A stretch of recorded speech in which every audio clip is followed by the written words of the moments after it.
अतुलित बलधामं हेम शैलाभदेहं धनुजवन कृशानं ज्ञानिनामग्रगण्यं सकल गुण निधानं वानराणामधीशं रघुपति प्रिय भक्तं वातजातं नमामि। नीलाम्बुजश्यामलकोमलाङ्गं सीतासमारोपितवामभागं पाणौ महाशायकचारुचापं नमामि रामं रघुवंशनाथं। गुरुर्ब्रह्मा गुरुर्विष्णु गुरुर्देवो महेश्वर गुरु साक्षात् परब्रह्म तस्मै श्री गुरुवे नमः। वन्दे गुरुपदकंज कृपा सिंधु नररूप हरि महामोहतम पुंज जासु वचन रवि कर निकर। श्री गुरु चरण कमलेभ्यो नमः। श्री गुरु चरण कमलेभ्यो नमः। परम पूजनीय योगी जी महाराज, परम श्रद्धेय स्वामी गीतानंद जी महाराज, स्वामी भास्करानंद जी महाराज, उपस्थित परम पवित्र आत्मा,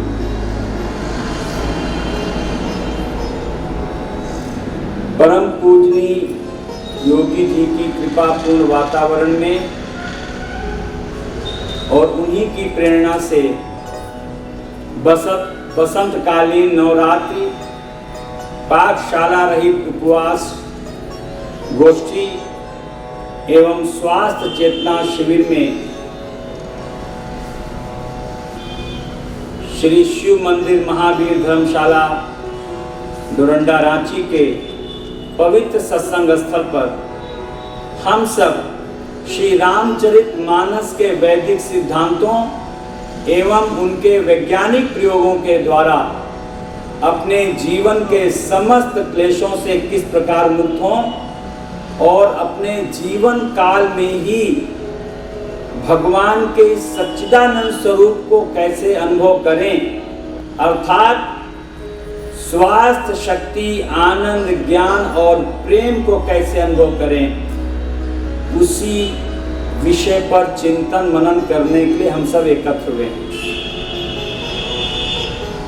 श्री रामचरितमानस में वेदों का सिद्धांत प्रतिपादित किया गया है, पुराणों के अनेक कथा प्रसंगों का अंश लेकर। इसीलिए प्रारंभ में ही कहा गया नाना पुराण निगमागम सम्मतम यत्। पुराणों से कथा भाग, निगम वेदों से सिद्धांत। निगम का मतलब है वैदिक सिद्धांत, क्योंकि वैदिक सिद्धांत नीरस सब्जेक्ट है, इसलिए उसको रस प्रदान करने के लिए पुराणों के कथा का अंश लिया गया। जैसे किसी भी सिद्धांत को समझने के लिए एक कथा बना दी गई, तो दृष्टांत से सिद्धांत आसानी से समझ में आ जाता है। तो वैदिक सिद्धांतों को साधारण ढंग से हम समझ सकें, इसीलिए पुराणों से वह कथा के अंश लिए गए हैं, मात्र वही कथा के अंश लिए गए जो केवल सिद्धांतों का प्रतिपादन करने में सहयोग दे सके, वही दृष्टांत लिए गए। और उसके बाद कथा हुआ, सिद्धांत हुआ, और एक वैज्ञानिक प्रयोग, आगम माने वैज्ञानिक प्रयोग, टेक्नोलॉजी, तकनीक।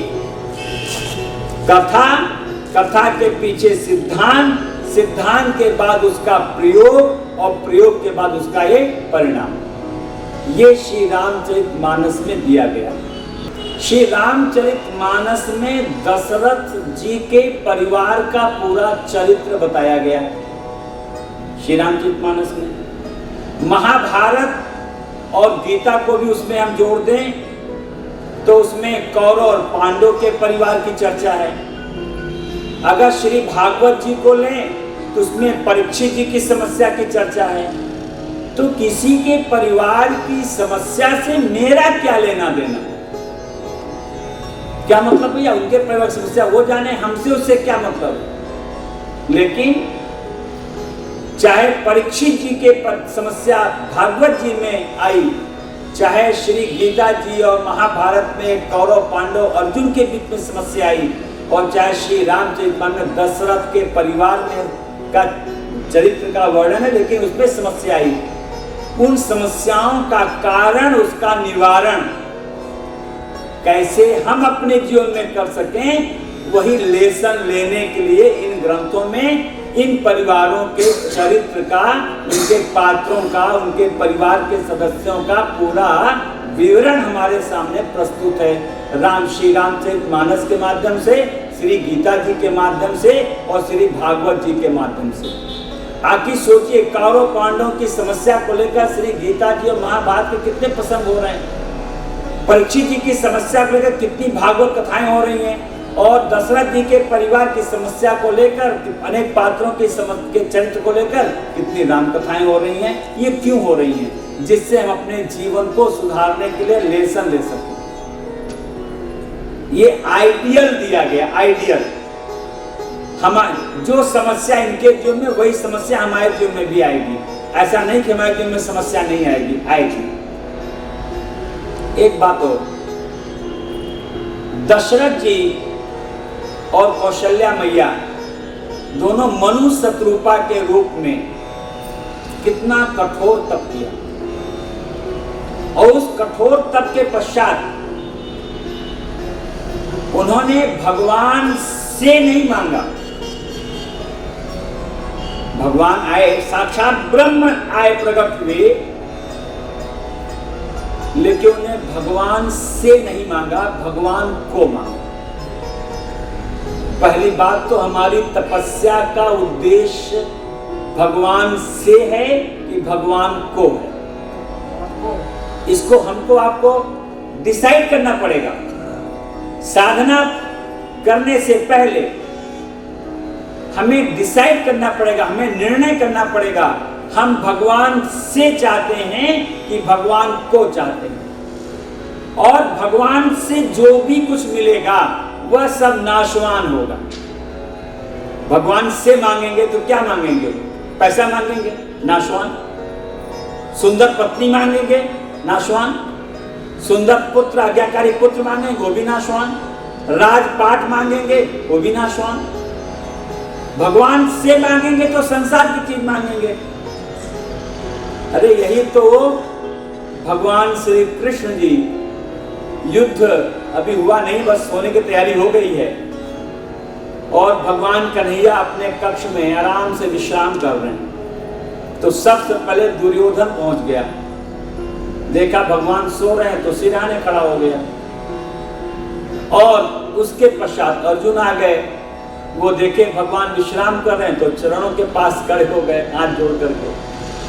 दुर्योधन तो खड़ा है और अर्जुन हाथ जोड़कर खड़े हैं। जब भगवान की आंख खुली तो सबसे पहले किसके सामने जाएगी? जो चरणों के सामने होगा वहीं तो निगाह जाएगी। तो उन्होंने कहा अर्जुन तुम कैसे आए? तो दुर्योधन तुरंत वहां सिरहाने से प्रभु पहले मैं आया हूं, तो बाद में आया है। कह देखो भाई, कौन पहले आया कौन बाद में, ये मैं नहीं जानता, मेरी निगाह पहले अर्जुन को पड़ी है, इसलिए मैं अर्जुन को ही मानता हूं पहले आया। तो तुम दोनों आए कैसे? कैसा अर्जुन तुम कैसे सब मांगने के आए हैं? तुम कैसे? हम भी कुछ मांगने आए हैं, लेकिन प्राथमिकता पहले अर्जुन को। तो मांगने से पहले समझ लो मेरे पास दो चीजें हैं, एक मेरी अक्षौणी सेना मेरी, और दूसरा मैं अकेले निहत्था। दो चीजें मेरे पास हैं, एक जगत की संपत्ति, एक जगतपति। जगत की सारी संपत्ति एक तरफ और जगतपति एक तरफ, वो भी निहत्था क्योंकि अदृश्य है। भाई जब भगवान की जो संपत्ति है जगत, वो तो सामने दिखाई पड़ रही है, लेकिन भगवान जो स्वयं अकेले हैं, निहत्थे का मतलब अदृश्य सत्ता है, वो दिखाई भी नहीं पड़ेगी। इसीलिए हमारा जीवन दो सत्ता से जुड़ा हुआ है, दृश्य जगत और अदृश्य जगत। दृश्य जगत को संसार कहते हैं, अदृश्य जगत को परमात्मा कहते हैं। और जगत से 5 तत्वों से शरीर मिला और अदृश्य सत्ता परमात्मा का अंश हमारे भीतर दिव्य अंश आत्मा मिली, राइट। तो दो जगत। अब भगवान ने क्या कहा, अर्जुन पहले तुम मांग लो, लेकिन ध्यान रखना दो चीजें, 18 चौड़ी सेना एक तरफ है और मैं अकेला निहत्था। अर्जुन ने कहा प्रभु मुझे आप निहत्था ही चाहिए, भगवान से नहीं मांगा, भगवान को मांगा। यही निर्णय हो गया, विजय किसकी होगी। अब आप देख लीजिए, आपकी साधना शुरू करने से पहले अगर आपने भगवान से मांग रखी तो आपकी पराजय हो गई, और भगवान को रखा तो आपकी विजय। भगवान से और भगवान को मांगोगे, शरीर में अखंड स्वास्थ्य मिलेगा। भगवान को मांगोगे, इंद्रियों में अखंड शक्ति मिलेगी। भगवान को मांगोगे, मन में अखंड आनंद मिलेगा। भगवान को मांगोगे, बुद्धि में अखंड ज्ञान मिलेगा और अहम में अखंड प्रेम मिलेगा। अखंड स्वास्थ्य, अखंड शक्ति, अखंड आनंद, अखंड ज्ञान, अखंड प्रेम। किस मांग से? भगवान को मांगने पर। और भगवान से मांगने पर स्वास्थ्य नहीं मिलेगा, शक्ति नहीं मिलेगी, आनंद नहीं मिलेगा, ज्ञान नहीं मिलेगा और प्रेम नहीं मिलेगा। और भगवान ने अपने को दे दिया और दुर्योधन 18 चौड़ी सेना लेकर गया। विजय यही निश्चित हो गई कि किसकी विजय होगी, किसकी पराजय होगी। आप बताइए, 18 अक्षौणी सेना भगवान से है कि 18 अक्षौणी सेना से भगवान है? जरा विचार कर लीजिए। अरे भगवान से जो चीज है वो भगवान के कंट्रोल में है कि नहीं? और भगवान जिसके वश में हो गए, जिसको भगवान ने अपने को दे दिया, उसको भगवान उसके साथ हो गया, तो उसको कौन बाल बाका कर सकता है? उसकी विजय निश्चित रूप से हो जाएगी।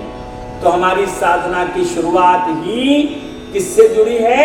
भगवान से अथवा भगवान को। आज सारे जीवन हम जिस भी साधना पद्धति से जुड़े हैं, वॉट एवर, से के लिए, को के लिए नहीं। एक बात। अब आइए देखिए, मनु शत्रुपा ने तपस्या किया और भगवान स्वयं आए, तो भगवान से नहीं मांगा, भगवान को मांगा। और एक पात्र और बार बार हमारे सामने आ रहा है, बाली। कह रहा हमको तो बता दो, हम भी तो उसी मांग में हैं। सुग्रीव के कारण बाली को राम का दर्शन हुआ, सुग्रीव के कारण, क्योंकि मित्रता किससे हुई है? सुग्रीव से। और उद्धार पहले किसका हुआ है? कमाल है, देखिए मतलब भगवान की रीति कैसी है, अलौकिक रीति है।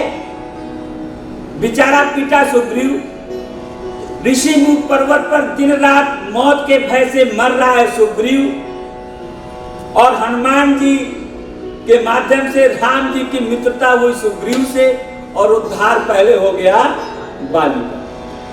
क्या भगवान की रीति।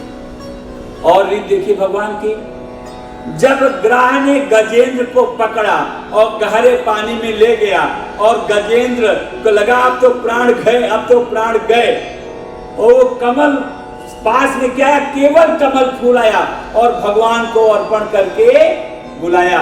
भगवान नंगे पांव दौड़े, और बुलाया किसने? गजेंद्र ने। मौत के भय में कौन था? गजेंद्र। बुलाया किसने? गजेंद्र। भगवान दौड़े किसके पुकार पे? गजेंद्र के। और मोक्ष किसका किया? ग्राह का।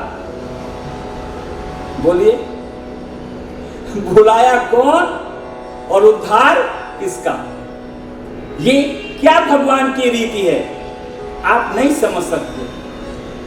ऐसे ही इन्होंने बुलाया, बाली के सामने देखिए, भगवान बाली के सामने आ गए और बाली से एक क्षण तो भगवान ने कह दिया, अचल करो तन राखो प्राणा, तुम्हारा राज्य अचल कर दूं और तुम्हारे प्राण की रक्षा कर सकता हूं। सोचिए, जो एक बाण से प्राण ले सकता है वो प्राण दे सकता है। तो भगवान की सत्ता ही एक है जो प्राण दे भी सकती है और प्राण ले सकती है। अपना अंश इस पंच तत्व के शरीर में डाल सकती है और इस पंच तत्व के शरीर से अपना अंश विड्रा भी कर सकती है।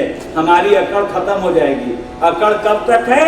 जब तक पांच तत्व के शरीर में भगवान का दिव्य अंश है और दिव्य अंश निकला, अकड़ खत्म। कहते हैं झुकता वो है जिसमें जान होती है। झुकता कौन है? जिसमें जान होती है। अकड़ तो मुर्दे की खास पहचान होती है।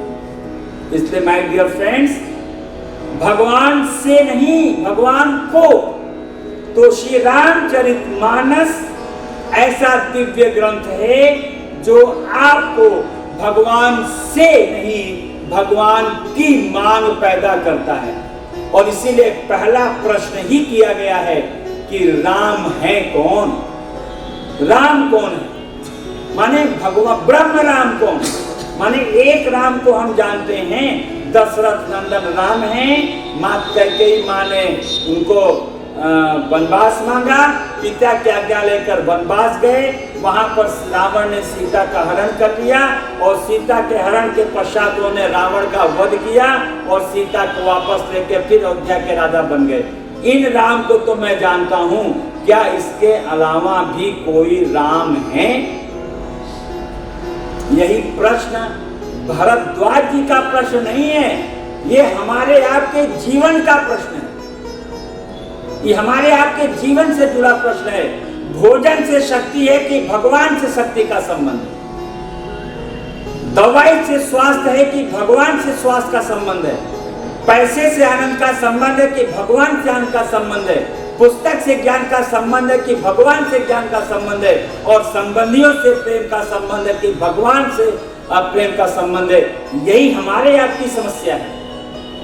इसी समस्या का निदान परम पूज्य दादा गुरु पंडित बद्रीनाथ त्रिपाठी जी की कृपा से हमारे सद्गुरुदेव भगवान परम पूज्य श्री हृदयानंद योगी जी को यह वैदिक सिद्धांत और वैज्ञानिक प्रयोग के माध्यम से वह जीवन को दिशा निर्देश मिली है, जिससे जीवन काल में भगवान का स्वास्थ्य, भगवान की शक्ति, भगवान का आनंद, भगवान का ज्ञान, भगवान का प्रेम जीवन में प्रकट हो सकता है आपको। क्योंकि हमारे भीतर जो भगवान का अंश दिव्य अंश आत्मा है, वह उसकी चार मौलिक शक्तियां हैं। पहला है प्राण शक्ति, दूसरा है आह्लाद्य शक्ति, तीसरा है चेतना शक्ति, चौथा है प्रेमा शक्ति।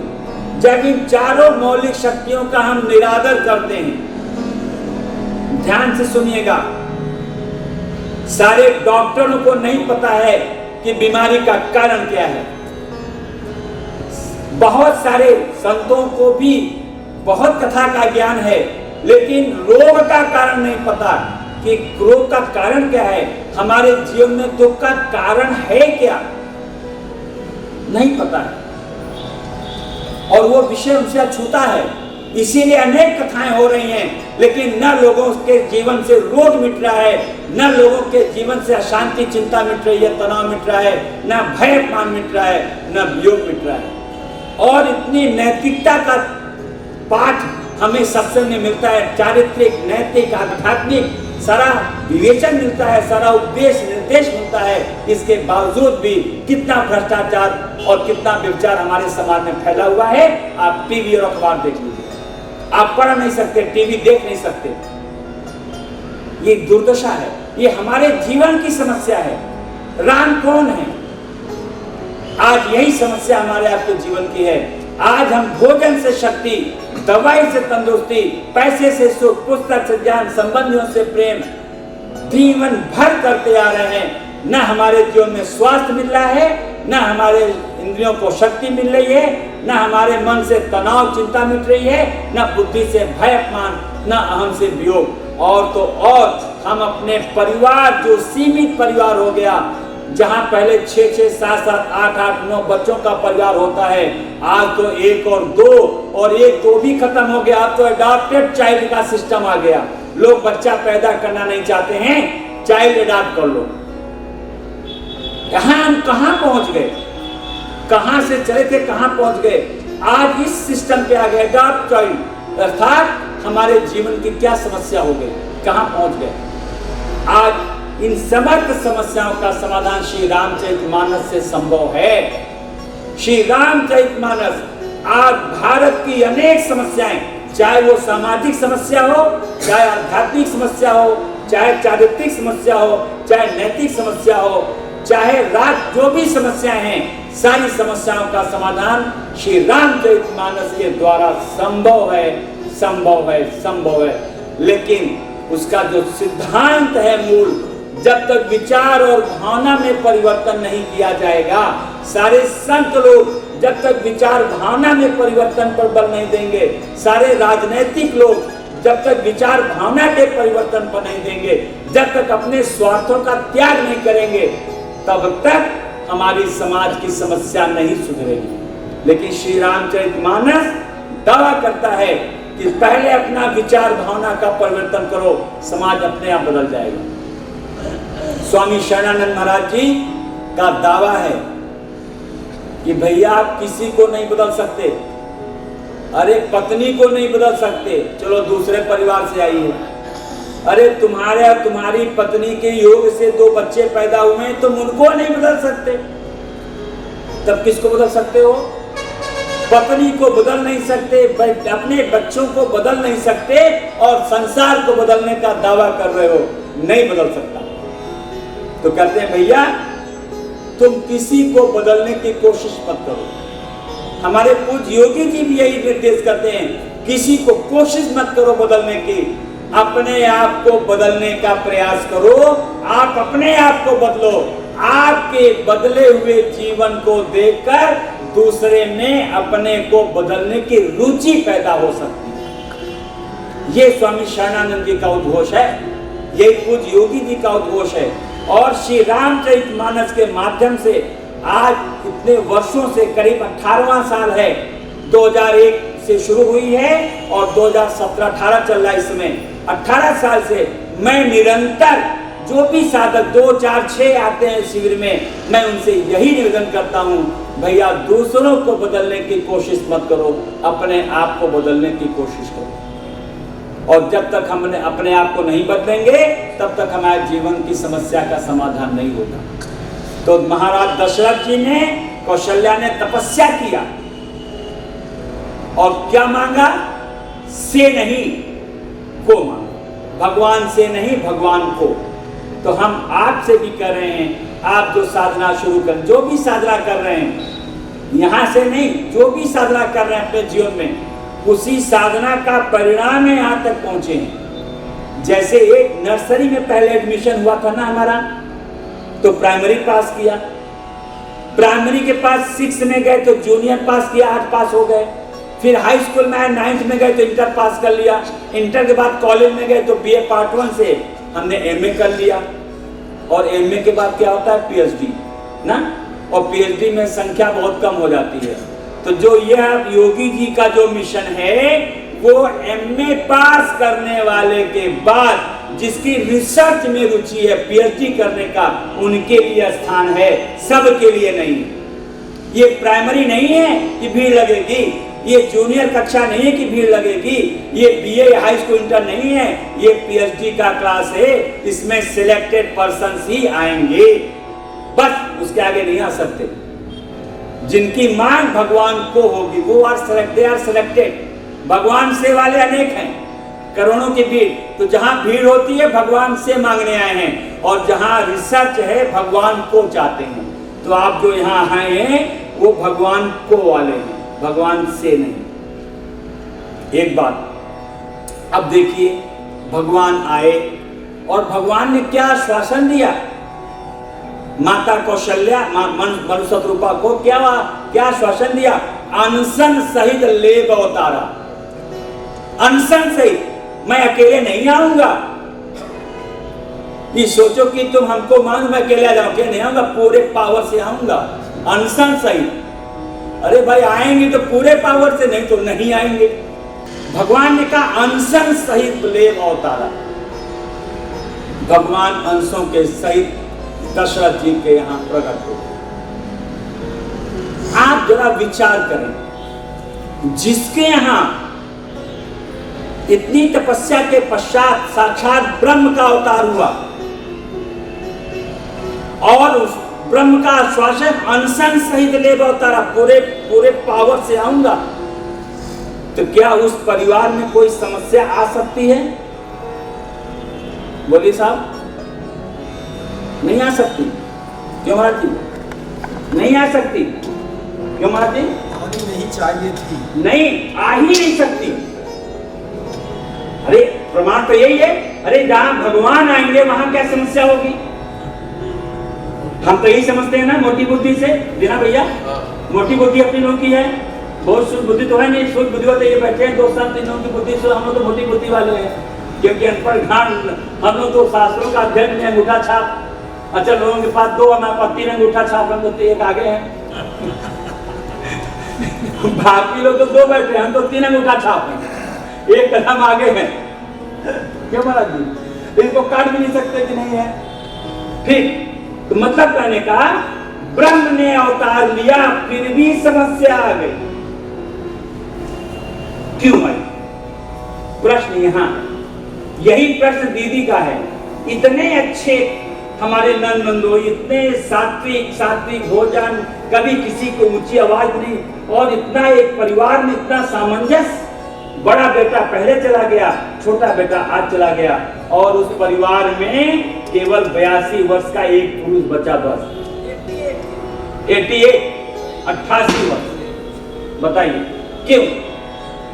आज यही प्रश्न हम लेकर श्री रामचरितमानस के प्रश्न से जोड़ रहे हैं, और पहली बार ये विचार आ रहा है। इन्होंने प्रश्न किया, मैं तो पढ़ा लिखा हूं नहीं, लेकिन जैसा प्रश्न और समाधान श्री रामचरितमानस से हम आप खोजेंगे। क्यों हुआ? एक बात समझ में, बहुत विचारणीय विषय है, और अगर आप इस विषय को पकड़ लेंगे, मैं भी बहुत पहली बार सुनूंगा, मैं भी पहली बार सुनने जा रहा हूं जो बोलने जा रहा हूं, मैं भी सुनूंगा, आप भी सुनिए। प्रश्न यही आके रोक दिया है। इतना अच्छा परिवार दशरथ जी का, इतनी तपस्या, और ब्रह्म ने कहा अनशन सहित लेव अवतारा, और उन्होंने अवतार ले लिया, इसके बाद भी समस्या आ गई। और कोप भवन की समस्या ने तो पूरे अयोध्या को चूर चूर हिला के रख दिया। जैसे आज हमारे भारत देश की समस्या चूर चूर हिल गई है। सीमाएं असुरक्षित, महिलाएं असुरक्षित, कन्याएं असुरक्षित, और तो और 3 साल की बच्चियां असुरक्षित। क्या हो गया समाज को? ये समाज कहां चला गया? जरा सोचिए। यर्त नार्यस्त पूजन्ते, वो भारत की भूमि जहां पर नारी की पूजा होती हो, जहां गंगा नदी को मैया का दर्जा दिया जाता हो, जहां पशु होती हुई गंगा गौ माता को मां की दर्जा जाती हो, वहां पर हमारी माताओं बहनें बच्चों का क्या हाल हो रहा है? मतलब क्या हुआ कि भैया ये हमारी दुर्दशा हो रही है। इसलिए हमारा निवेदन है कि ये जो समस्या है, आज उस समस्या का कारण ढूंढना पड़ेगा। और कारण क्या हुआ? हमारे विचार में विकृति आ गई। विचार की विकृति के मूल है आहार की विकृति आ गई। आज जितना जंक फूड हम खा रहे हैं, पिज्जा और बर्गर और Maggi, noodles, cold drinks, soft drinks, Coca Cola, दुनिया भर का, और कॉकटेल पार्टीज होती हैं आजकल। तो पता नहीं पब क्या होता है, नहीं तो हमें सुना है नाम, पब भी कोई पार्टी होती है, वहां लोग जाते हैं, क्या करते हैं भगवान जाने। ये क्या, ये विचार की विकृति का कारण क्या है? हमारा आहार दूषित हो गया, हमारा विचार दूषित हो गया, हमारा चरित्र दूषित हो गया। आहार सुधरेगा, विचार सुधरेगा, विचार सुधरेगा, हमारा चरित्र सुधर जाएगा। आज बच्चों का अंकुश माताओं पर नहीं है, पिता पर नहीं है, पेरेंट्स का अंकुश अपने बच्चों पर नहीं है। अरे छोटे छोटे बच्चे, कक्षा 3 वाले बच्चे पहले कहते हैं जी हमारा बच्चा कल इस स्कूल में नहीं पढ़ेंगे, हम दूसरे स्कूल में पढ़ेंगे। साहब क्या करें, कहता हम इसमें पढ़वे नहीं करेंगे तो मजबूरी में ले जा रहे हैं किसी स्कूल में। कक्षा 3 में पढ़ने वाला बच्चा, उम्र होगी 8-9 साल, और माँ बाप उसके सामने मजबूर हैं कि भैया कहता हम यहाँ नहीं पढ़ेंगे। कैसे माँ बाप हैं और कैसे वो बच्चा है, सोचिए। कैसे माँ बाप, कैसे वो बच्चा। ये जो बच्चे 3 साल के 5 साल के नहीं सुन रहे हैं, जब बड़े होंगे तो क्या सुनेंगे तुम्हारी। आज अनुशासन माँ बाप बिगाड़ रहे हैं, माँ बाप। अनुशासन बच्चों का माँ बाप बिगाड़ रहे हैं। बेशक बच्चे न पैदा हो ठीक है, लेकिन अगर बच्चा हो तो अनुशासन में रहे, तब तो बच्चा पैदा करो, नहीं तो कहते हैं तुम बच्चा पैदा ही मत करो। अगर बच्चा पैदा किया तो अनुशासन न करें, तुम्हारी जिम्मेदारी है। अगर सृष्टि, हम एक बात कहना चाहते हैं, पूरी सृष्टि का मालिक तो परमात्मा है। सब मम प्रिय सब मम उपजाया, सब पर मोर बराबर दाया। भगवान कहते हैं मैंने सबको पैदा किया है, मेरी सब पर बराबर दाया है, लेकिन पूरी सृष्टि में से एक पत्नी और 2 बच्चों की जिम्मेदारी तुमको सौंपा है। ठीक है, किसकी? ये आपके लिए बोल रहा हूं, पुरुष वर्ग के लिए। एक पत्नी और 2 बच्चों की जिम्मेदारी तुमको सौंपा है, ठीक है ना। और तुम्हें जिम्मेदारी निभानी पड़ेगी। और माताओं के लिए एक पति और 2 बच्चे तुमको सौंपा है, तुम्हें जिम्मेदारी निभानी पड़ेगी। और अगर तुम नहीं निभा पाए ठीक से, तो कहे भगवान आप ही निभाओ, आप ही संभालो, तो फिर तुम्हारे तरीके से नहीं संभालेंगे। ये चाहो कि फिर तुम्हारे तरीके से तुम्हारे बच्चों को संभाले, तुम्हारे बीवी और पति को, फिर हमारा तरीका अलग होगा। नहीं बात समझ आई? फिर समझ लीजिए, नहीं समझ आई? बहुत जल्दी समझ नहीं समझ आई। पीछे लोग कहें समझ नहीं आई। पूरी सृष्टि सब मम प्रिय सब मम उपजाया, सब पर मोर बराबर दाया। सकल सृष्टि मोर उपाया, मैंने संपूर्ण सृष्टि को मैंने बनाया। तो बात है ये, उन्हीं की बनाई हुई चीज है, हम आप जानते भी हैं और कुछ हद तक मानते भी हैं। तो भगवान ने हमें अपनी पूरी सृष्टि में से एक पत्नी अथवा पति पत्नी और 2 बच्चों का परिवार दिया है संभालने के लिए। हमारी जिम्मेदारी है उनको सही दिशा में संभालें, सही दिशा में ले जाएं, एक अच्छा नागरिक बनाएं। Engineer, doctor, businessman, IAS, PCS तो बाद में बनेगा, लेकिन पहली जिम्मेदारी है एक अच्छा नागरिक बनाना। मैंने अपने जीवन में प्रयोग किया। मेरा एक ही बेटा, बेटी है, एक बेटा। मैंने बेटे को कभी नहीं सोचा कि इंजीनियर, डॉक्टर क्या बने। मैंने ये जरूर विचार किया मेरा बच्चा एक अच्छा नागरिक जरूर बने, एक अच्छा इंसान बन जाए। माने एक अच्छा इंसान बनाने की जिम्मेदारी आपकी। अगर ये माता पिता, एक माता पिता 2 लोग मिलके 2 बच्चों को अच्छा नागरिक नहीं बना सकते हैं, तो क्या देश का कोई प्रधानमंत्री, कोई प्रदेश का मुख्यमंत्री, कोई SSP, कोई IPS आपके बच्चों को अच्छा नागरिक बना लेगा? संभव है? नहीं संभव। क्योंकि समाज की इकाई, राष्ट्र की इकाई एक परिवार है, और परिवार की इकाई एक व्यक्ति है, अर्थात एक व्यक्ति से परिवार, परिवार से समाज, समाज से प्रदेश, प्रदेश से राष्ट्र का निर्माण होता है। तो एक व्यक्ति अपने परिवार का अगर जिम्मेदारी ले ले अपना अच्छा इंसान बनने का, तो बताइए हमारा परिवार बदलेगा कि नहीं बदलेगा? हमारा समाज बदलेगा नहीं बदलेगा? हमारा प्रदेश बदलेगा कि नहीं बदलेगा? हमारा राष्ट्र भी बदल जाएगा। हमारे पूज्य योगी जी का एक उद्घोष, जिसके लिए मैंने अपनी डॉक्टरी निछावर कर दी। 79 की बात, 73 में जुड़ा, 79 में पूज्य योगी जी का जनवरी में एक उद्बोधन, बालक ही देश के भावी कर्णधार हैं। उनकी उचित शिक्षा दीक्षा के द्वारा ही देश का भविष्य उज्जवल हो सकता है। बच्चों के नैतिक, चारित्रिक, आध्यात्मिक शिक्षा की व्यवस्था न तो घरों में है न तो विद्यालयों में। ऐसे विद्यालय खोले जाएं जहां बच्चों के पठन पाठन के साथ उनके नैतिक, चारित्रिक, आध्यात्मिक शिक्षा की व्यवस्था की जाए। तभी हमारे समाज का सभ्य और संपन्न समाज का निर्माण हो सकता है। मैंने 17 फरवरी 1956 को 6 साल पहले अपनी नौकरी छोड़ी थी कि मैं उन बच्चों को तैयार करूंगा, लेकिन उन बच्चों को तैयार न करके मैं उन लोगों को तैयार करने में लग गया जो उन बच्चों को तैयार करेंगे। मैंने यही सेंटेंस सुनकर अपनी डॉक्टरी को तिलांजलि दे दी और मैंने कहा, हे प्रभु, यह जीवन बाल गोपाल की सेवा में समर्पित। और मैं विद्यालय को समर्पित हो गया और 79 से आज तक विद्यालय में। और फिर कुछ योगी जी ने हमको विद्यालय वाइफ को सौंप करके हमको अपने साथ ले लिया।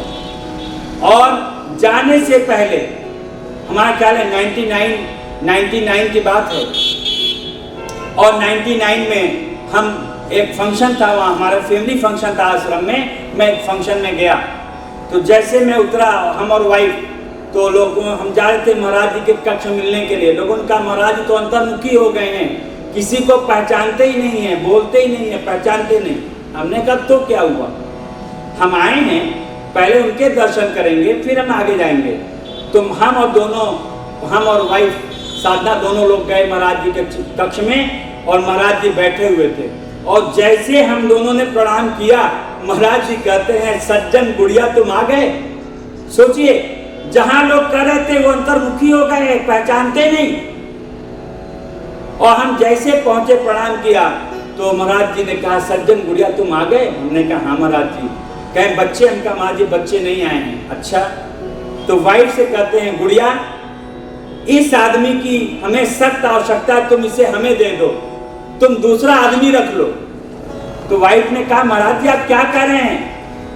कहें मैं ये कह रहा हूं कि सज्जन की मुझे सख्त आवश्यकता है, तुम इसे मुझे दे दो और तुम स्कूल में दूसरा प्रिंसिपल रख लो, उसकी तनख्वाह हम देंगे और इसकी बेटी की शादी और बेटे की पढ़ाई की मेरी जिम्मेदारी।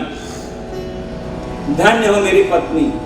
वाइफ ने कहा, महाराज जी मैंने इन्हें आपको दे दिया, एक पल देर नहीं लगा, मैंने आपको दे दिया और स्कूल में दूसरा प्रिंसिपल नहीं रखेंगे, आप मुझे आशीर्वाद दें, वो कार्य मैं संभालूंगी। और वाइफ ने चरणों में सिर रखा, महाराज जी ने सिर पे हाथ रखा। मेरी स्कूल की सारी पावर वाइफ में ट्रांसफर हो गई। मैं स्कूल पे बेकार हो गया, आज भी बेकार हूँ, स्कूल में बेकार हूँ। वाइफ से पूछिए तो कहेंगे स्कूल के लायक है ही नहीं है। इसीलिए हम दूसरी व्यवस्था बना रहे हैं कि अब स्कूल के स्थान छोड़ के हम दूसरे अपने सत्संग वाले रूम में बैठेंगे, जिसको मिलना होगा आके वहीं बात कर लेगा, क्योंकि स्कूल में बेकार हो गए। तो पूज्य योगी जी ने मांगा, माने I am selected by the divine power,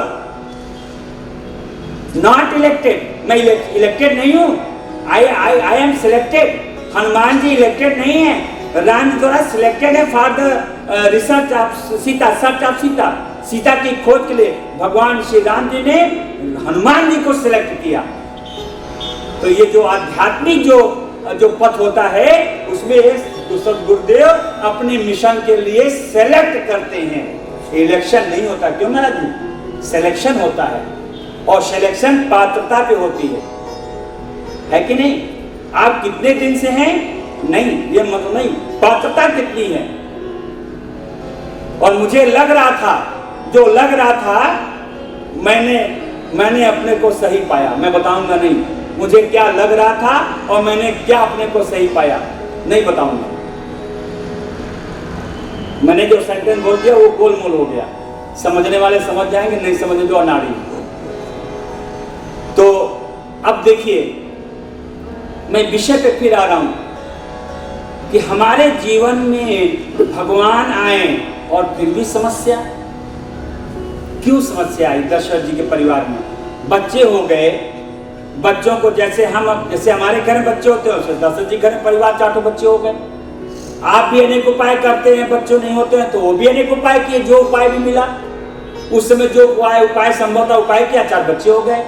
आज जो मेडिकल फैसिलिटी संभव है उससे आप 4 बच्चे ले रहे हैं, बच्चे हो गए। आप भी बच्चों को पढ़ने भेजते हैं, उन्होंने बच्चों को पढ़ने भेज दिया। पहले गुरुकुल पद्धति थी, आज आप कॉन्वेंट पद्धति भेज रहे हैं। और बच्चे बड़े हो गए पढ़ लिख करके, तो उनका अपना रोजी रोजगार आप पकड़ाते हो, दशरथ जी अपना रोजी रोजगार पकड़ा दिया।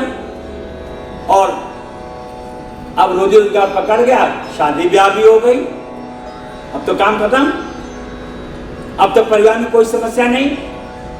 लेकिन कोप भवन ने सारी समस्या को खड़ा कर दिया, कोप भवन आ गया। क्या दशरथ जी ने कभी कल्पना की थी हमारे जीवन में कभी कोप भवन का भी प्रसंग आएगा? क्या आपने भी कभी कल्पना की थी कि हमारे जीवन में ऐसी कोई समस्या आ जाएगी? क्यों देना भैया? नहीं। जैसे आज जो प्रश्न आया, किसी ने कल्पना नहीं की थी, आ गया। ऐसे हम कल्पना करते हमारे जीवन में समस्या आ जाती है, आज दशरथ जी में समस्या आ गई। क्यों आई? इसका कारण खोजना पड़ेगा। हमारे जीवन में समस्या क्यों आती है? ये तो तपस्या करके भगवान को पाए तब भी समस्या आ गई। समस्या क्यों आती है इसको समझ लें। क्यों? क्योंकि जैसे हम जिस ग्रह में रह रहे हैं वो एक सूरज का परिवार है, सौर परिवार बोलते हैं। एक सूरज है, इसमें 9 ग्रह हैं और सूर्य के चारों ओर सारे 9 ग्रह अपनी अपनी कक्षा में परिक्रमा कर रहे हैं। सारे ग्रहों की अपनी अलग अलग कक्षा है ना, अलग अलग पथ है परिक्रमा करने का, कि नहीं? दोस्त बोलिए।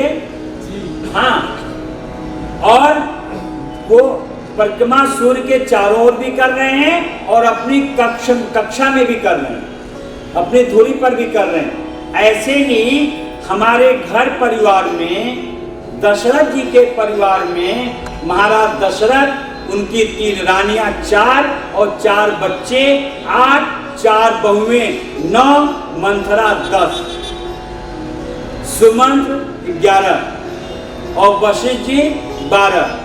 ये तो परिवार के लोग हो गए जिनका नाम आएगा, और बाकी पूरे अध्यावासी। ऐसे ही अपने परिवार की गिनती कर लीजिए।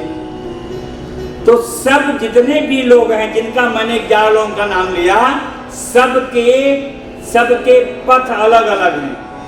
जैसे सौर मंडल के सारे ग्रहों के पथ अलग हैं, वैसे इन सारे ग्रहों के पथ अलग अलग हैं। सबका कर्मों का लेखा जोखा अलग है। वशिष्ठ जी किसी मकसद से आए हैं, सुमंत जी किसी मकसद से आए हैं, राम जी किसी मकसद से आए हैं, लक्ष्मण जी, जितने भी सबका अपना अपना मकसद है, अपना अपना लक्ष्य, अपने अपने कर्मों का लेखा जोखा है ना।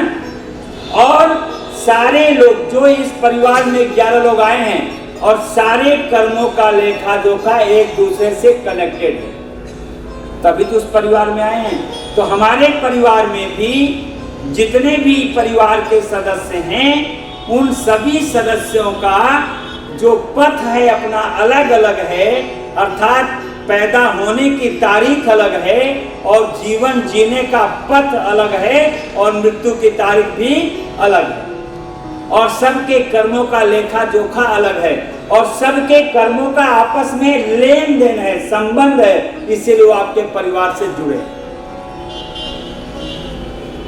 अब यहां एक सूत्र आएगा। जब कोप भवन में देखे क्या हुआ घटना, महाराज दशरथ जी ने क्या किया कि हम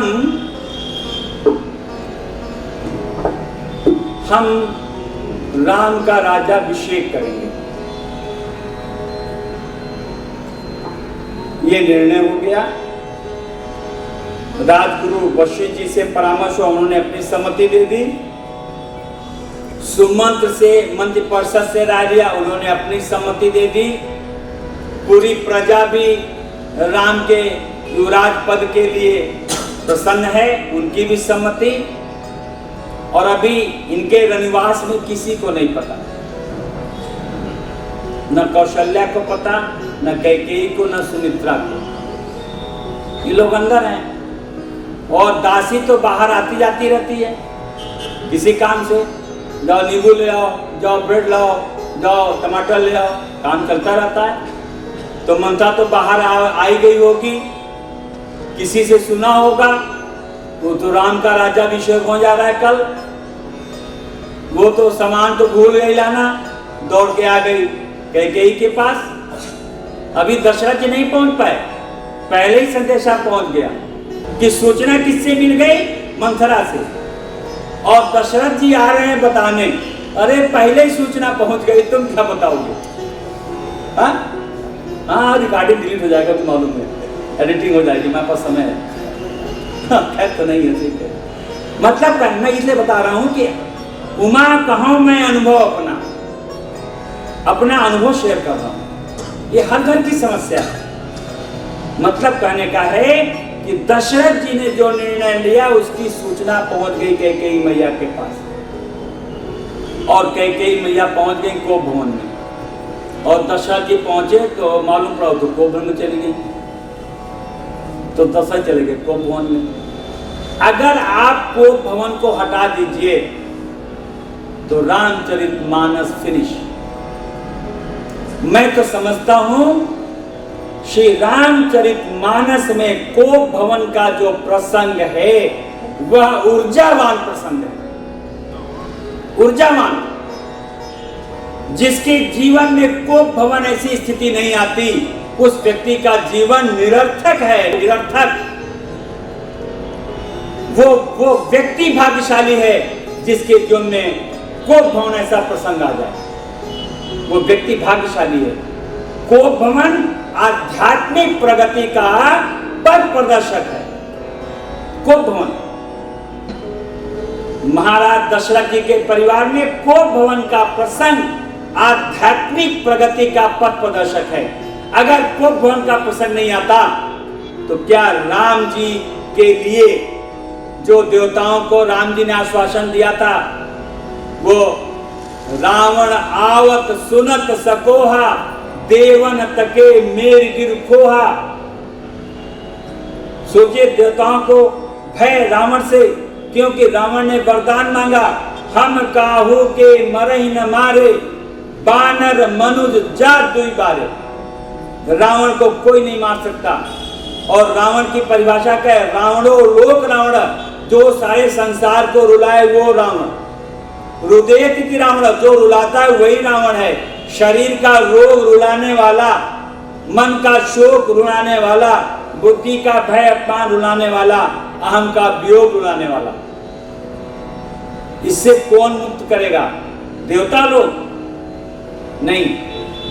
देवता तो रावण के नाम से कांपते हैं। रावण आवत सुनत सकोहा, सुना है, देखा नहीं, सुना है कि रावण आ रहा है और बड़े क्रोध में है।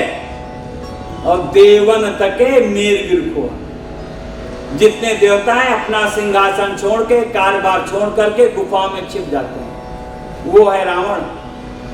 हमको भी जब बायोप्सी की रिपोर्ट आ जाती है किसी की और होता है, डॉक्टर ने कहा भाई इसमें कौन गार्जियन है, बुलाओ भैया इसको कैंसर हुआ है, और उसकी जान सूख गई जिसको खबर मिली, और कहा खबरदार बताना मत पेशेंट को, तो पहुंचते ही पेशेंट को जाती खबर कि कैंसर हो गया। कैंसर का नाम सुन के पूरा परिवार भयाक्रांत हो जाता है। होता है कि नहीं होता है? बायोप्सी की रिपोर्ट गई, अभी आई नहीं जी, धक धक कर रहा है कहीं कैंसर ना आ जाए रिपोर्ट। तो रावण आवत सुनत सकोहा, देवन तके मेर गिर खोहा। रिपोर्ट आई नहीं है, आने वाली है, और अभी से हम अपनी सिंहासन छोड़ के भाग रहे हैं। क्या करें, क्या करें, क्या करें? यही हाल है देवताओं का। और देवताओं ने क्या किया? फिर पूरी पृथ्वी जो गौ माँ का रूप बनाई, देवताओं के पास गई। सारे देवता पृथ्वी मैया के साथ ब्रह्मा जी के पास गए। वरदान तुम ही दिए थे ना रावण को, तो तुम ही उपाय बताओ। उनका भैया हमने नहीं दिया था। अरे देने में तुम ही तो दिया था वरदान रावण को, अरे भैया तुमको लगता है मैंने दिया था, मैंने नहीं दिया था। वो दिया तो किसी की ताकत से दिया था, मेरी क्या ताकत है वरदान देने की? मैं भी तो किसी का निमित्त हूँ, उसकी ताकत से दिया था। तो कहते जिसकी ताकत से दिया था उसके पास चलो। तो ब्रह्मा जी सरेंडर कर दिए थे, मेरे पास उपाय नहीं है, मैंने दे तो दिया, मेरे पास काट नहीं है। तो कहें भैया तुम भी वहीं चलो, तो सब वहीं चले।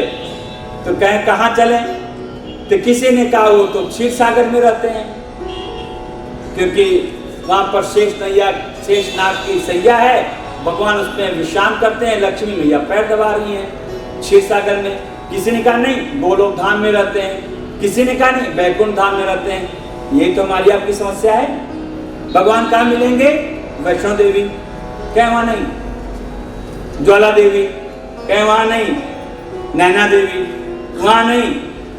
रामेश्वरम, वहां नहीं। काशी विश्वनाथ, बाबा बैजनाथ, जगन्नाथपुरी, कहीं न कहीं तो मिलेंगे। अच्छा बद्रीनाथ, केदारनाथ, गंगोत्री, कहीं तो मिलेंगे। अच्छा हम लोग घूम टहल के आ जाएं, मिले? क्या कहेंगे? अरे यार परेशान हो गए, इतनी ठंडक हो गई, इतनी भीड़ हो गई कि घुसते ही भगा दिया बाहर। घुसते ही ये देखो भैया क्या आ गया फोन, घुसते ही बाहर भगा दिया। अब ऐसा सोचिए कि बार बार इनका फोन है इनका, ऐसा मतलब सोचिए कि आप गए थे दर्शन करने भगवान को पाने के लिए, क्या भगवान मिला? नहीं मिला। ऐसे ही जैसे आज हम आप भगवान को ढूंढने के लिए जगह जगह की यात्राएं कर रहे हैं, अनेक प्रकार के अनुष्ठान कर रहे हैं, लेकिन भगवान नहीं मिल रहे हैं, ऐसे ये देवता लोग भी ब्रह्मा जी के साथ जो सृष्टि करता है, हमारी आपको तो छोड़ो, सृष्टिकर्ता के सामने वो भी विवश हैं कि भैया वो कहाँ रहते हैं मुझे नहीं पता। क्यों? सही कह रहे हैं ब्रह्मा जी। और इसका रहस्य किसने खोला है? वाल्मीकि जी ने खोला है। जब भगवान राम जी वनवास के लिए चित्रकूट से पहले वाल्मीकि जी के आश्रम पहुंचे हैं, तो पूछा भगवान मैं कहाँ रहूं? तो कहते हैं जग पे खन तुम। तो वाल्मीकि जी कह रहे हैं भगवान मुझसे पूछे मैं कहाँ रहूं?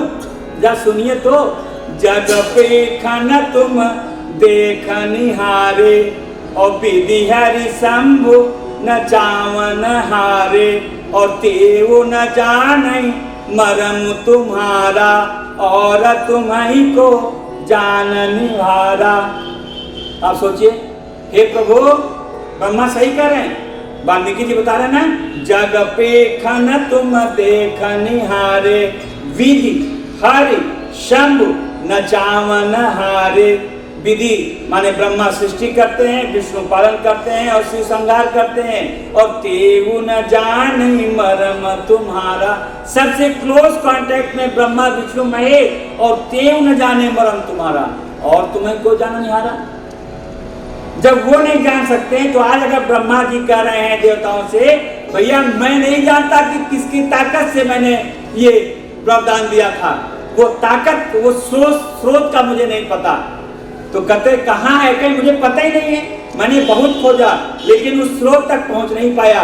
ऐसा संत लोग बताते हैं कि जब ब्रह्मा जी कमल के फूल पर आसन हुए, तो सोचे मैं कहाँ से प्रकट हुआ? तो कमल के नाल के साथ नीचे गए, जाते जाते जाते जाते थक गए, पसीने पसीने हो गए, फिर वापस आ गए। उनको नहीं पता चला कि मूल कहाँ है। इसीलिए कहते मुझे पता नहीं कि मैं कहाँ से खुद पैदा हुआ, मैं कहाँ से आया, मेरी ताकत कहाँ से है मुझे नहीं पता। ऐसे आपको भी नहीं पता मेरे भीतर प्राण शक्ति का किसकी है, जो शरीर में स्वास्थ्य और इंद्रियों में शक्ति देती है। आह्लादनी शक्ति कहाँ से आ रही है, जो मन में आनंद देती है। बुद्धि में वो चेतना शक्ति कहाँ से आ रही है, जो ज्ञान देती है। और प्रेमा शक्ति कहाँ से आ रही, जो प्रेम देती है। जो आप स्वास्थ्य, शक्ति, आनंद, ज्ञान और प्रेम का अनुभव करते हैं, उसका मूल स्रोत आपको नहीं पता है, ब्रह्मा को नहीं पता, जो हमारी आपकी सृष्टि के मूल हैं। तो हमको आपको कहाँ पता होगा? ये तो गुरु कृपा से ही पता हो सकता है। और केवल क्या कहता है? मांगी नावन केवट आना, और कही तुम्हारा मरम मैं जाना। बताइए, माने ब्रह्मा विष्णु महेश नहीं जान रहे, तेऊ न जाने मरम तुम्हारा।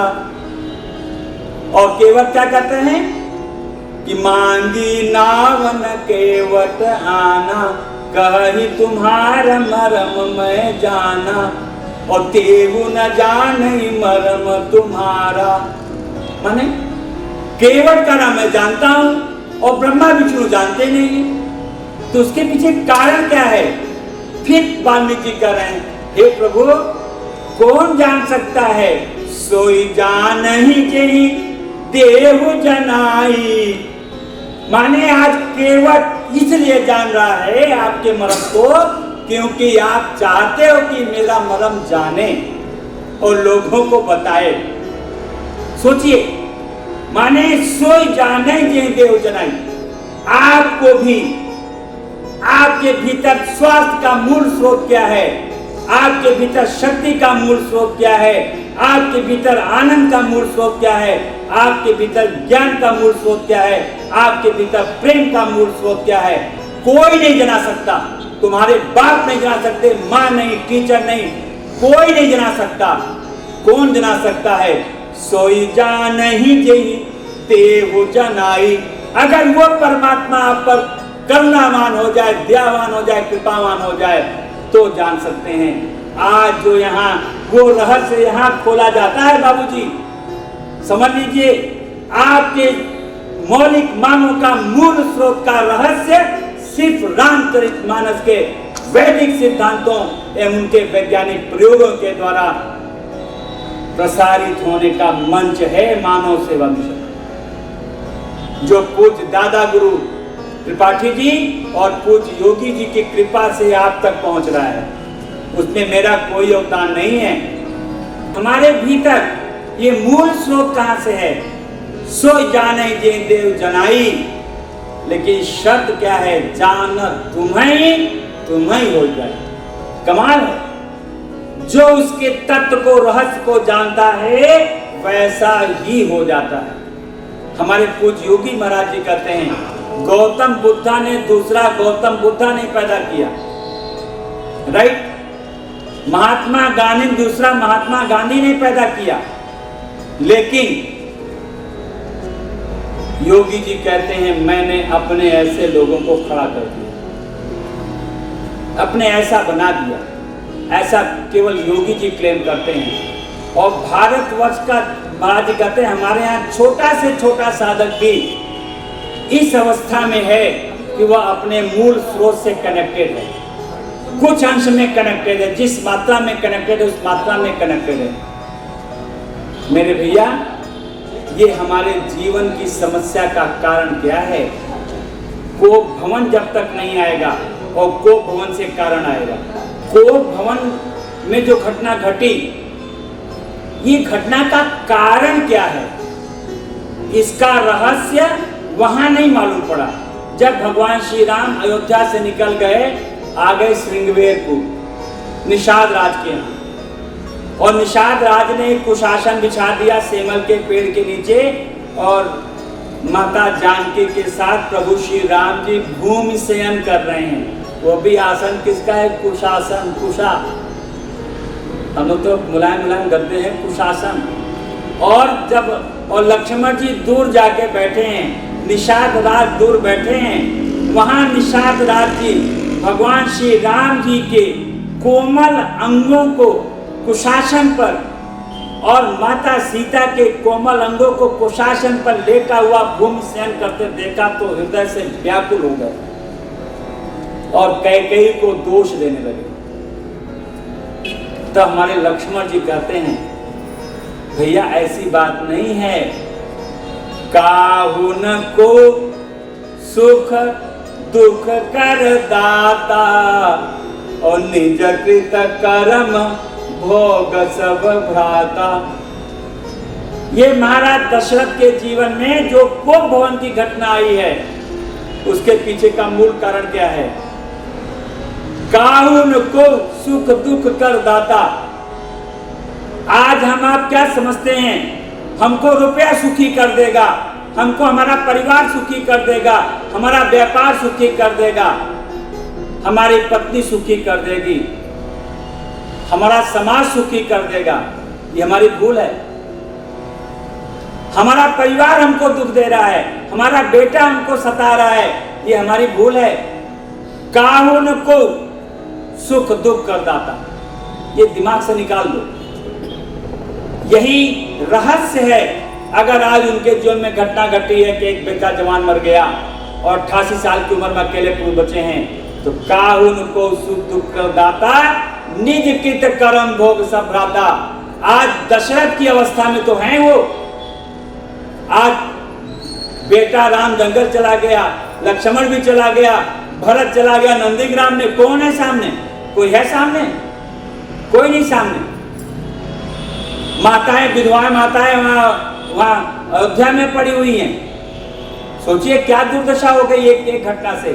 काहुन को सुख दुख कर दाता, निज कृत कर्म भोग सब भ्राता। माय डियर फ्रेंड्स, अगर आपके जीवन में रोग है तो मौसम की खराबी नहीं, दिमाग से निकाल दो।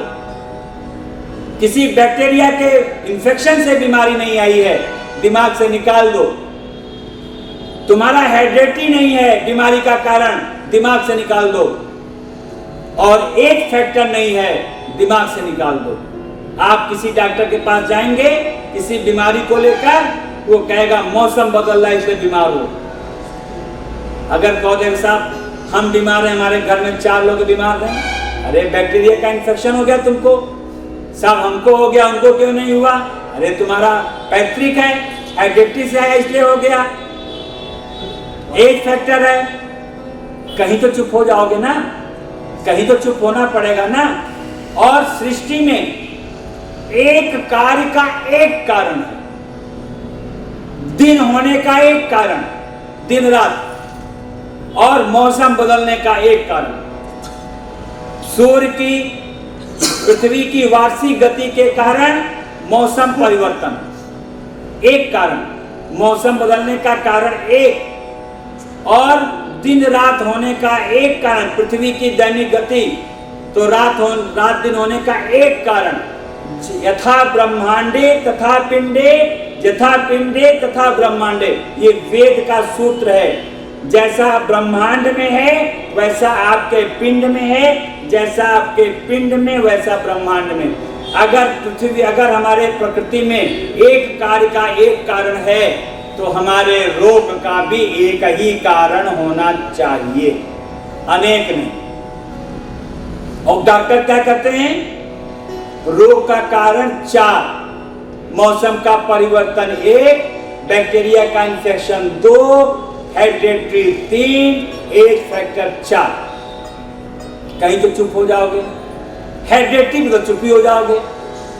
चलो एज फैक्टर पर नहीं चुप हो गए, हेरिडिटी में चुप हो गए कि नहीं? अरे हेरिडिटी माँ बाप से आया है, अब माँ बाप बदल तो नहीं लोगे इस समय ना, तो चुप होना पड़ेगा। माने डॉक्टर ने एक रोग का 4 कारण दिया, और जबकि प्रकृति में एक कार्य का एक कारण। श्री रामचरितमानस में कारण दिया गया एक। बहुरोग वियोग निलोग है, भवदंग्र निरादर के फल ये, भव सिंधु अगाध परे नरते, पद पंकज प्रेम न जे करते, अति दीन मलिन दुखी नितहि, जिनके पद पंकज प्रीति नहीं, करहि पाप पावहि दुख, भय रोज शोक वियोग। आप सोचिए, ये पाप के परिणाम हैं 4। शरीर में रोग का कारण पाप, मन में शोक का कारण पाप, बुद्धि में भय अपमान का कारण पाप, और अहम में वियोग का कारण पाप। उस परिवार में कोई पाप हुआ है जिसके कारण आज ये दशा आई है। महाराज दशरथ से कोई पाप हुआ है जिसके कारण कोप भवन का दृष्टांत उनके जीवन में प्रकट हुआ है। और महाराज दशरथ जी जब तक कोप भवन में थे, कोप भवन किसे कहते हैं? जहां पर स्वार्थ प्रेरित चेतना हो। कोप भवन की परिभाषा सुन लीजिए, हम आप सब कोप भवन में हैं। जहां पर स्वार्थ प्रेरित चेतना हो और मैं और मेरे पर आरूढ़ चेतना हो, वहां का वाइब्रेशन नेगेटिव होगा, वो है कोप भवन। आज माता कैकेयी स्वार्थ से प्रेरित हो गई, मैं राजमाता बनूंगी तब जब मेरा बेटा राजा बनेगा तब। भर राम के राजा बनने से मैं राजमाता नहीं बन पाऊंगी, तो राजमाता का पद पाने के लिए राम को 14 वर्ष का वनवास और भरत को राजगद्दी। तो स्वार्थ प्रेरित चेतना हो गई। और मैं मेरे पर आरूढ़ है, मैं मेरा क्या, मैं महारानी कह गई, मेरे 2 वरदान। तो मैंने परिभाषा क्या दी कोप भवन की? स्वार्थ प्रेरित चेतना और मैं मेरे पर आरूढ़ जो चेतना है वह वातावरण क्या निर्माण करती है? कोप भवन की चेतना निर्माण करती है, नकारात्मक चेतना निर्माण करती है। और जब तक वह व्यक्ति चाहे डिवाइन सोल ही क्यों न हो, महाराज दशरथ ऐसी चेतना का ही व्यक्तित्व क्यों न हो, वह अपने पाप को नहीं देख पाएगा, अपने दोषों को नहीं पहचान पाएगा जब तक वह उस वातावरण में पड़ा रहेगा। और आप रामचरितमानस का प्रसंग देख लें, जब महाराज दशरथ जी को कोप भवन से उठाकर कौशल्या के भवन में ले जाया गया, तो वह उस नकारात्मक चेतना के वातावरण से मुक्त हो गए। और कौशल्या का वातावरण कैसा है? राममय वातावरण है, ज्ञानमय वातावरण है, भक्तिमय वातावरण है, क्योंकि उन्होंने विवेक मांगा है। जब भगवान ने वरदान दिया था दशरथ जी को, पुत्र रूप मांगा था, पुत्र विषयिक सुख मांगा था, तो उन्होंने कहा था नहीं, इन्होंने जो मांगा ठीक, पुत्र तो मुझे भी चाहिए, लेकिन जो भक्ति माने ज्ञान, भक्ति, वैराग्य और जो जैसे उन ज्ञानियों की, वैरागियों की, परमहंसों की जैसी स्थिति होती, वो रहन, वो सहन मुझे सब अवस्था में मालूम पड़े। तुम मेरे पुत्र भी रहो और एक पुत्र के साथ मुझे ब्रह्म का भी अनुभव होता है, तुम ब्रह्म भी हो, ये वरदान मांगा है। तो कौशल्या का भवन कैसा है? ब्रह्ममय भवन है, सकारात्मक सोच से जुड़ा हुआ भवन है। और कोप भवन कैसा है? नकारात्मक सोच, स्वार्थ प्रेरित। अब कौशल्या के भवन में गए, तब मालूम पड़ा पाप क्या। जब मैं युवराज था, शिकार करने गया और शब्द वेदी बाण छोड़ा, तो श्रवण कुमार को लगा, और श्रवण कुमार मरते मरते बताया कि मेरे अंधे माता पिता दूर बैठे हैं, प्यासे हैं, ये जल लेकर उनको पिला दो। वो श्रवण कुमार तो मर गया, और वो जल लेकर अपने उनके माता पिता के पास गए, और माता पिता ने पूछा कौन? उन चुप थे, क्या करें? उनका मैं दशरथ, युवराज दशरथ, मेरे शब्द वेदी बाण से तुम्हारे पुत्र का अचानक वध हो गया, मैं पानी लाया हूँ, जल पी लो, आप लोग प्यासे हो। उन्होंने पानी नहीं पिया, और जो जल लाए थे उसे उठा के जल से श्राप दे दिया, जा, जैसे मैं पुत्र के वियोग में तड़प तड़प कर मर रहा हूं, तू भी अपने पुत्र के वियोग में तड़प तड़प कर मरेगा। अब आया प्रमाण नया, काहुन को सुख दुख कर दाता, और निज कृत कर्म भोग सब भ्राता। महाराज दशरथ युवराज थे, भूल गए कि मुझसे वो पाप हुआ है। एक बार समझ लीजिए, प्रकृति माफ नहीं करती, भगवान माफ कर सकता है, प्रकृति माफ नहीं करती। जो कहते हैं कर्म प्रधान विश्व रचिराखा, जो जस करे तो तत्फल चाखा। भगवान ने दशरथ जी के इस जीवन में जो उनसे गलती हुई है, उसका परिणाम उनके जीवन में इस रूप में आज कोप भवन का प्रसंग उनके मौत का कारण बन गया, क्योंकि उन्होंने भी किसी बच्चे को मारा था। ऐसे ही हमारे जीवन में जो भी घटना घट रही है, उसके पीछे कोई न कोई कारण है, और कारण मैं हूं स्वयं, दूसरा नहीं। अगर हमारे को रोग हुआ है तो मैं कारण हूं, मौसम कारण नहीं है। अगर मेरे को थकावट कमजोरी है तो भोजन का अभाव नहीं है, हमारे भीतर कमी है। ये भगवान भी हमारे परिवार में अवतरित हो जाएं तो भी मेरे दोषों को मुझे ही देखना पड़ेगा। मेरे को सुख दुख देने वाला भगवान नहीं है, हम अपने अपने कर्म से, अपने विचार, अपनी वाणी, अपनी भावना, अपने व्यवहार से सुख दुख प्राप्त करते हैं।